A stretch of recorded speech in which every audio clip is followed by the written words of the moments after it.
Hello student. आज यहाँ EVS का सेकंड पार्ट है। इससे पहले की एक वीडियो हम इसमें डाल चुके हैं मैराथन। तो हम मैराथन को 4 पार्ट में डिवाइड किया है। तो देखिए, यहाँ पर उन्हीं प्रश्नों को लाया गया है जो एग्ज़ाम में पूछे जाते हैं, यानी कि seated exam first paper EVS. तो देखते हैं। तो टॉपिक है रेल टिकट में लिखी जानकारी, यानी कि कौन कौन सी जानकारी रेल टिकट में लिखी होती हैं। श्रेणी, ट्रेन नंबर, ट्रेन का नाम, सफ़र शुरू होने की तारीख तथा समय, गंतव्य स्थान तक पहुंचने की तारीख तथा समय। नेक्स्ट, टिकट प्रारंभ का समय, टिकट समाप्त होने का समय, बर्थ का नंबर, किराया, कुल दूरी और पीएनआर संख्या। पीएनआर की जो फुल फॉर्म है पैसेंजर नंबर रिकॉर्ड को दर्शाया है।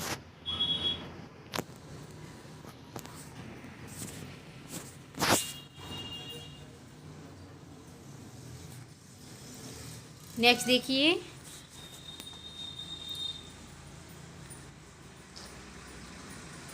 देखिए, अब यहाँ पे एक ये पहेली दी गई है। कभी कभी पहेलियाँ भी पूछ ली जाती है ईवीएस में।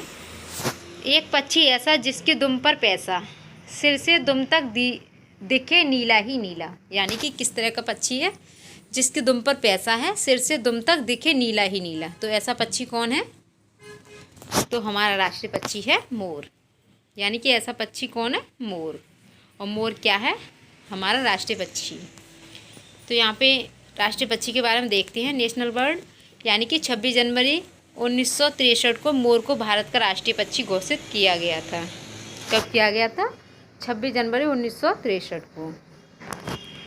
नेक्स्ट, बसंत गौरी के बारे में पढ़ेंगे। अब बसंत गौरी यह गर्मियों में टुक टुक करती रहती है, पेड़ के तने में गहरा छेद बनाकर उसमें अंडे रखती है। यानी कि क्वेश्चन बनता है, पेड़ के तने में गहरा छेद बनाकर कौन अंडे रखता है? तो वो कौन सी चिड़िया होती है? बसंत गौरी।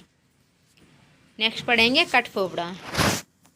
गुड़ पीकर भी बसंत गौरी की तरह पेड़ के तने में घोंसला बनाता है। यानी कि कठफोबड़ा भी होता है, वो क्या करता है? पेड़ के तने में घोंसला बनाते हैं। शक्कर खोरा, यानी कि ये सूर्य पक्षी होता है, सनबर्ड। इसे सनबर्ड भी कहा जाता है। तो शक्कर खोरा किसी छोटे पेड़ या झाड़ी की डाली पर अपना लटकता हुआ घोंसला बनाती हैं। इसका घोंसला बाल, मकड़ी के जाले, पतली टहनियाँ, बारीक घास, सूखे पत्ते, रुई, पेड़ की छाल के टुकड़े और कपड़ों के चीथड़े से बना होता है। किसका घोंसला? शक्करखोरा।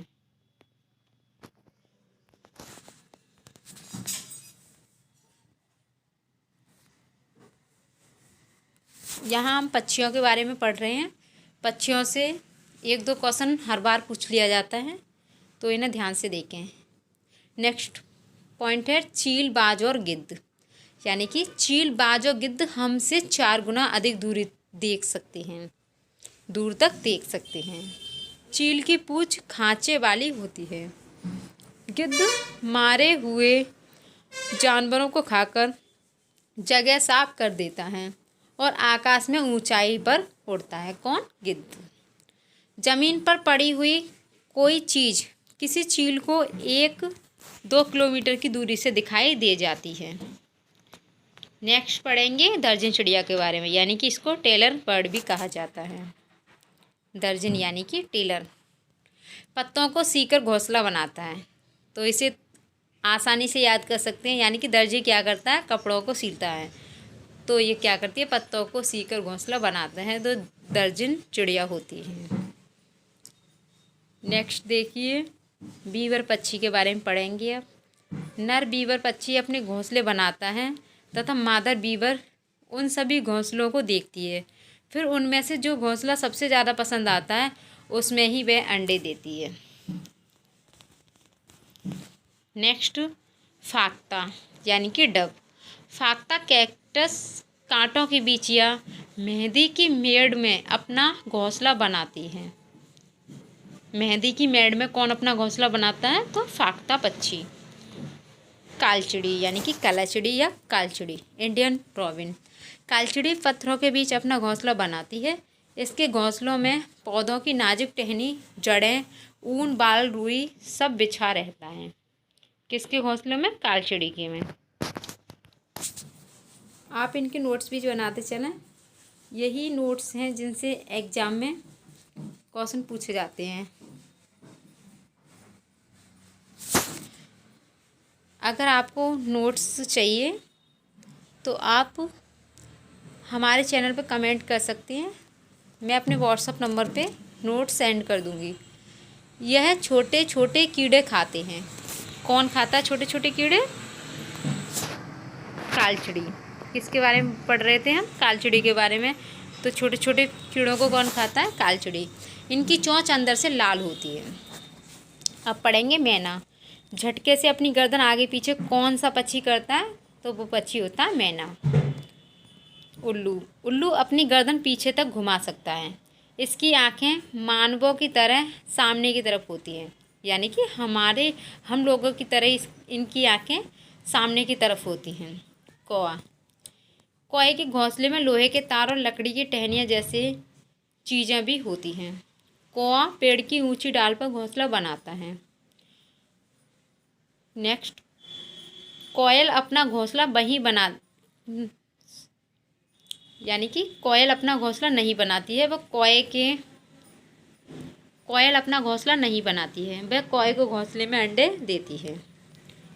कौवा अपने अंडों के साथ कोयल के अंडे भी सेता है, यानी कि अपने अंडों के साथ साथ वो कोयल के अंडों का भी ध्यान रखता है। गौरैया यानी कि स्पैरो। गौरैया अलमारी के ऊपर आईने के पीछे अपना घोंसला बनाती है। गौरैया दिवस 20 मार्च को मनाया जाता है। गौरैया दिवस कब मनाया जाता है? 20 मार्च को, शीला दीक्षित के समय से।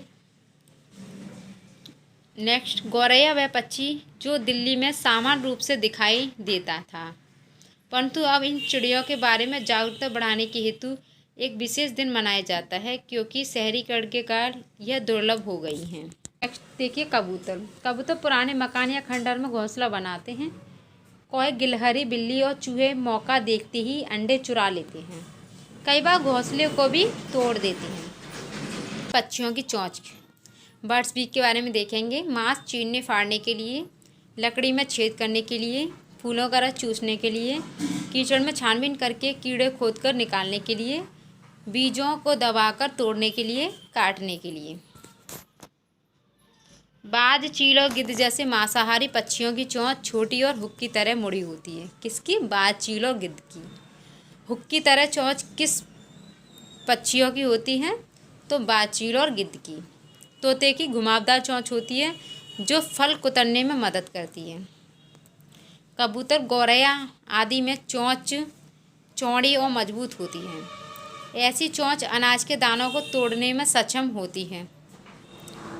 मछली पकड़ने वाली चिड़ियों जैसे सारस, बगुला आदि की चोंच लंबी पतली सुई जैसी होती है। कुछ पक्षियों की चोंच में निष्पंदन फिल्ट्रेशन सिस्टम प्रणाली होती है, यानी छानने की प्रणाली होती है। इन पक्षियों के उदाहरण हैं हंस, बतख आदि। ऐसे पक्षी पानी के आसपास रहते हैं। मधुमक्खी का पालन, यानी कि बिहार के मुजफ्फरपुर का बौचाहा गांव, इस इलाके में लीची के पेड़ बहुत अधिक पाए जाते हैं। लीची के फूल मधुमक्खियों को बहुत लुभाते हैं, यानी कि पसंद आते हैं। इसलिए इस क्षेत्र के लोग मधुमक्खी पालकर शहद बनाने का काम करते हैं। अक्टूबर से दिसंबर महीने मधुमक्खी के अंडे देने का समय होता है, यानी कि अक्टूबर से दिसंबर जो महीना होते हैं उसमें मधुमक्खी के अंडे देने का समय होता है, और यही मधुमक्खी पालन शुरू करने का समय भी होता है, यानी कि मधुमक्खी को भी इन्हीं महीनों में पाला जाता है। मधुमक्खी पालन को एपीकल्चर कहते हैं। लीची के फूल फरवरी में खिलते हैं। मधुमक्खी के हर छत्ते में एक रानी मक्खी होती है जो अंडे देती है। छत्ते में कुछ नर मक्खियाँ भी होती हैं। छत्ते में बहुत सारे काम करने वाली मक्खियाँ भी होती हैं। यह दिन भर काम करती हैं। शहद के लिए फूलों का रस ढूंढती हैं। जब किसी मक्खी को रस मिल जाता है तो वह एक प्रकार का क्या करती हैं? नाच करती हैं। उससे दूसरी मक्खियों को पता चल जाता है। नर मक्खी छत्ते के लिए कुछ समय कुछ काम नहीं करते, यानी कि नर मक्खी जो होती है छत्ते के लिए कुछ काम नहीं करती हैं। मधुमक्खी के डंक में फार्मिक अम्ल होता है। पूछा जाता है क्वेश्चन कि फार्मिक अम्ल किस कीट में पाया जाता है, तो मधुमक्खी। नेक्स्ट देखिए, पक्षी एक ही समय में दो अलग अलग चीज़ों को एक देख सकते हैं, यानी कि पक्षी के बारे में पढ़ते हैं। पक्षी एक ही समय में दो अलग अलग चीज़ों को एक बार में देख सकते हैं, यानी कि उन पर नज़र डाल सकती हैं। जब अलग अलग चीज़ों पर केंद्रित करती हैं तो उनका देखने का दायरा बढ़ता है, और जब ये बिल्कुल सामने देखती हैं तो इनकी दोनों आँखें एक ही चीज़ पर होती हैं। ज़्यादातर पक्षियों की आँखों की पुतली घूम नहीं सकती, वह अपनी गर्दन घुमाकर ही आसपास देखते हैं। पक्षियों के पंख उन्हें उड़ने में मदद करते हैं और उन्हें गर्माहट भी देते हैं। उनके नए पंख आते रहते हैं और पुराने झड़ते रहते हैं। पक्षियों के कान दिखते नहीं हैं, लेकिन इसके सिर के दोनों तरफ छोटे छोटे छेद होते हैं, यानी कि कान दिखते नहीं हैं, छोटे छोटे छेद से होते हैं इनके कानों के, जो पंखों से ढके रहते हैं। पक्षी इन्हीं की मदद से सुनता है, यानी कि सुनते हैं। अब हम पढ़ेंगे यहाँ पे अल्बरूनी के बारे में। 1000 से भी ज़्यादा साल पहले एक यात्री भारत आए, इनका नाम था अल्बरूनी। अल्बरूनी जिस देश से आए थे उसका नाम उज्बेकिस्तान। अल्बरूनी ने बहुत ही बारीकी से चीज़ों और जगहों को देखा और उनके बारे में लिखा, ख़ास तौर से वे जो उन्हें अपने देश में अलग लगी, यानी कि अपने देश से अलग लगी।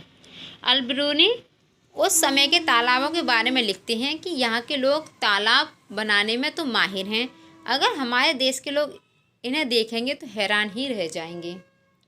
बहुत बड़े बड़े भारी पत्थरों को लोहे के कुंडों और सरियों से जोड़कर तालाबों के चारों तरफ चबूतरे बनाई जाती हैं। इन चबूतरों के बीच में ऊपर से नीचे जाती हुई सीढ़ियाँ की लंबी कतारें होती हैं। लोगों के उतरने चढ़ने के रास्ते अलग अलग होते हैं। यहाँ कभी भीड़ लगने से परेशानी नहीं होती।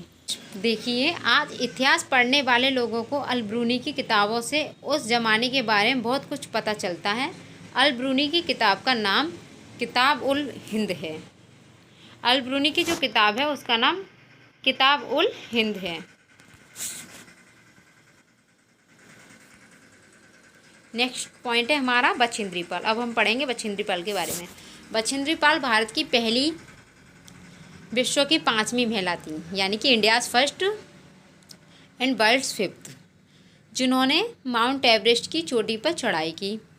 बछेंद्री पाल का जन्म उत्तरांचल के चमोली ज़िले में बम्पा गांव में 24/1954 को हुआ था, यानी कि डेट थी 24 और 1954 को हुआ था। बछेंद्री पाल बचपन में एक पिकनिक में गई थीं, जहां वे 4000 मीटर ऊंची चोटी पर चढ़ गई थीं। तब ये कुल 12 वर्ष की थीं। इन्होंने नेहरू इंस्टीट्यूट ऑफ माउंटेनियरिंग से अपनी ट्रेनिंग ली। इनके गाइडर ब्रिगेडियर ज्ञान सिंह थी। 1984 में माउंट एवरेस्ट में जाने के लिए टीम मेंबर बनी बछेंद्री पाल। 23 मई 1984 को दोपहर के 1:07 पर अपना पहला कदम रखा। इनके साथ एक और मेंबर गई थी। ये एक साथ कदम नहीं रख पाए थे क्योंकि वहाँ जगह नहीं थी, तो पहले इन्होंने अपना कदम रखा, उसके बाद अपना सिर झुकाया, झंडा फहराया और तस्वीरें ली। माउंट एवरेस्ट को नेपाल में सागर माथा भी कहा जाता है, यानी कि माउंट एवरेस्ट को नेपाल में क्या कहा जाता है? सागर माथा।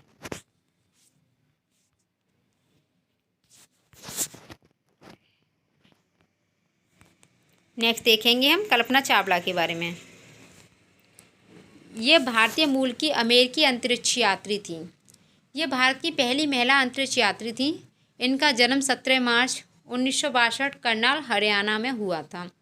1988 में कल्पना चावला ने नासा के एम्स अनुसंधान केंद्र AIMS रिसर्च सेंटर से अपने व्यावसायिक जीवन की शुरुआत की। 1995 में ये नासा की अंतरिक्ष यात्री कोर में शामिल हुई।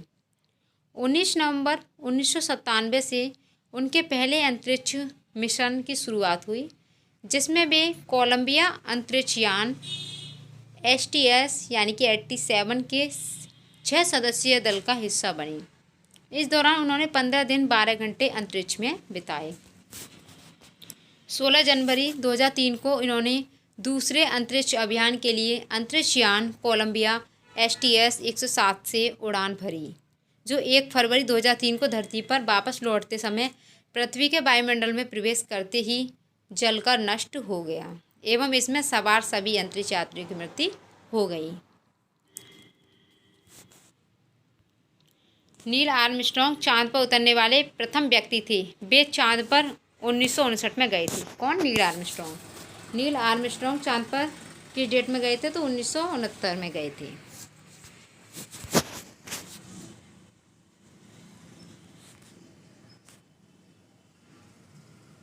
अब नेक्स्ट पढ़ेंगे सुनीता विलियम्स के बारे में।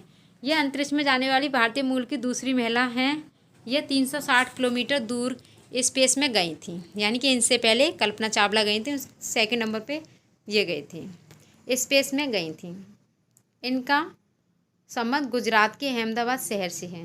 इन्होंने 195 दिनों तक अंतरिक्ष में रहने का विश्व रिकॉर्ड स्थापित किया। सुनीता विलियम्स ने जून 1998 में American space agency NASA, national aeronautics and space administration में चयन हुआ। 2008 में इन्हें विज्ञान एवं अभियांत्रिकी के क्षेत्र में भारत सरकार द्वारा पद्म भूषण से सम्मानित किया गया।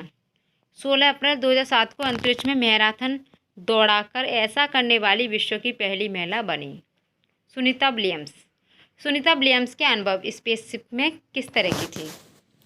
वहाँ एक जगह बैठ नहीं पाती थी। इनका मानना है, मतलब ये गए थे तो इनका मानना है ये कि वहाँ एक जगह नहीं बैठ पाते थे, एक जगह से दूसरी जगह तैरते रहते थे। पानी भी नहीं रुकता था, बुलबुले बबल्स बन के फ्लोट करता था, यानी कि तैरता था। चेहरा या हाथ धोने के लिए बबल पकड़ना पड़ता था और कागज़ गीला करना पड़ता था।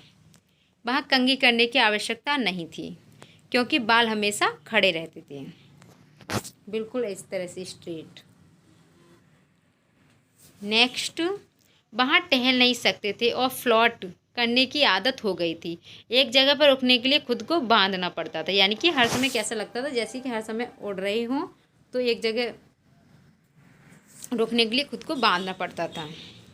ये कहाँ का अनुभव बताया जा रहा है? अंतरिक्ष का। नेक्स्ट पढ़ते हैं कर्दम मल्लेश्वरी के बारे में। ये एक वेट लिफ्टर हैं, यानी कि वजन उठाने वाले। आंध्र प्रदेश की रहने वाली हैं। कौन? कर्दम मल्लेश्वरी। ये 130 किलोग्राम भार उठा सकती हैं। कितना वजन उठा सकती हैं? 130 किलोग्राम। भारत के बाहर इन्होंने 29 मेडल जीते। लेफ्टिनेंट कमांडर वहीदा प्रेम। ये भारतीय नौसेना में एक डॉक्टर हैं और नौसेना के समुद्री जहाज पर काम करने वाली गिनी चुनी महिलाओं में से एक हैं। ये पहली महिला हैं जिन्होंने एक पूरी परेड की कमान संभाली। वहीदा प्रेम। किसी भी सेना में यह बहुत ही बड़ी बात मानी जाती है कि पूरी परेड की कमान किस तरह से संभाली जाती है। इनका गांव थन्ना देवी मंडी है, जो जम्मू कश्मीर के राजौरी ज़िले में है। नेक्स्ट पढ़ते हैं चमकता सितारा। सूर्यमणि एक चमकता सितारा है। चमकते सितारे उन साधारण लड़कियों की असाधारण कहानियाँ हैं जिन्होंने स्कूल जाकर अपनी ज़िंदगी बदल दी। सूर्यमणि चाहती थी कि लोग त्योहारों पर अपने गीत गानों को गाएं, उन्हें भूलें ना और अपने पहनावे को चाव से पहनें। जड़ी बूटियों की समझ और बांस की चीज़ें बनाने की कला बच्चे भी सीखें। अपनी स्कूल की भाषा तो सीखें ही, अपनी कुड़ुक भाषा का रिश्ता भी उससे जोड़ें। यह सब तौरांग केंद्र में होता है। किस केंद्र में होता है? तौरांग।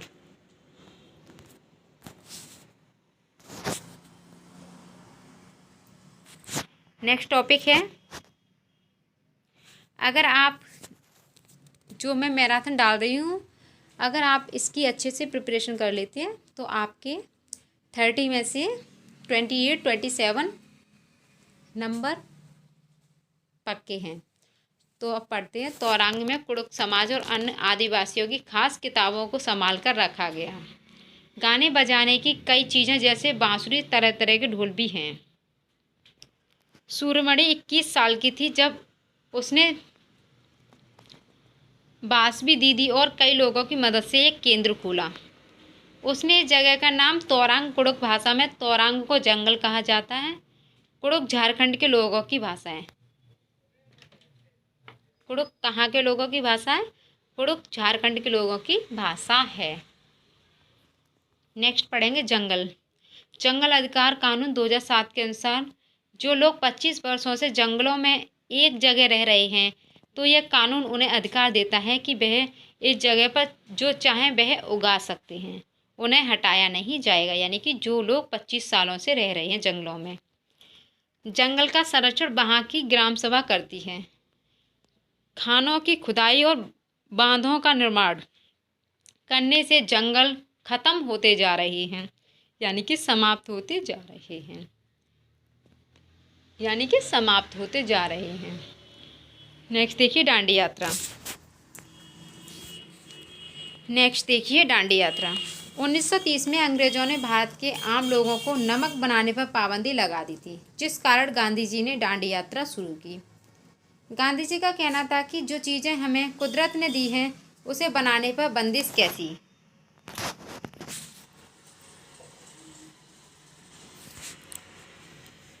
उन्होंने लोगों के साथ मिलकर अहमदाबाद से दांडी के समुद्र तट तक एक लंबी यात्रा की और एक गलत कानून को तोड़ा।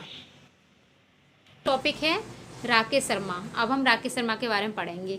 भारत के प्रथम और विश्व के 138वें अंतरिक्ष यात्री राकेश शर्मा का जन्म 23 जनवरी 1949 को पंजाब के पटियाला में हुआ था। वह 3 अप्रैल 1984 को सोवियत संघ के अंतरिक्ष यान सोयुज T-11 से अंतरिक्ष के लिए रवाना हुए थे। 7 दिन 21 घंटे 40 मिनट स्पेस स्टेशन सैल्यूट 7 में बिताने के बाद धरती पर लौट आए थे। 1984 में भारत सरकार द्वारा इन्हें अशोक चक्र से सम्मानित किया गया। इन्होंने सोवियत रूस के यूरी गागरिन केंद्र में अंतरिक्ष यात्री का प्रशिक्षण प्राप्त किया। विष्णु चिंचालकर, इंदौर MP, ये सूखे पत्तों से बढ़िया चित्र बनाते थे। यानी कि ये सूखे पत्तों से क्या बनाते थे? बहुत अच्छे चित्र बनाते थे। तरुण भारत संघ। तरुण भारत संघ एक ऐसी संस्था है जो जल के संरक्षण के लिए कार्य करती है। राजेंद्र सिंह इसके संस्थापक एवं वर्तमान अध्यक्ष हैं। इन्हें मैगस से पुरस्कार से सम्मानित किया जा चुका है। तरुण भारत संघ ने पिछले 25 वर्षों में देश भर में 10,000 से ज़्यादा जोहड़ तालाब बनवाए हैं। तरुण भाई राजस्थान के अलवर ज़िले के एक गांव में रहते हैं। इस गांव की औरतों का पूरा समय घर के कामों और जानवरों की देखभाल में चला जाता है।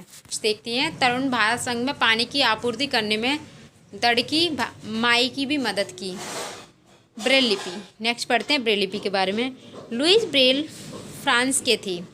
3 साल की उम्र में अपने पिता के औजारों से खेलते हुए इनकी आंखों की रोशनी चली गई थी। पढ़ाई में बहुत रुचि थी तो यह पढ़ने और लिखने के विभिन्न तरीके सोचने लगे और फिर एक तरीका निकाला जो बाद में लुईस स्क्रिप्ट के नाम से जाना गया। देखते एक मोटे कागज़ पर एक नुकीली चीज़ से 6 बिंदुओं को उभारा जाता है। फिर उभरे हुए बिंदुओं पर उंगलियों के सहारे इन्हें स्पर्श करते हुए पढ़ा जाता है। यह ब्रेल लिपि कहलाती है। यह स्क्रिप्ट 6 बिंदुओं पर आधारित होती है। वेलक्रो के बारे में हम नेक्स्ट वीडियो में देखेंगे। अगर वीडियो अच्छी लगी हो तो लाइक करें, शेयर करें, चैनल को सब्सक्राइब करें। Thanks for watching.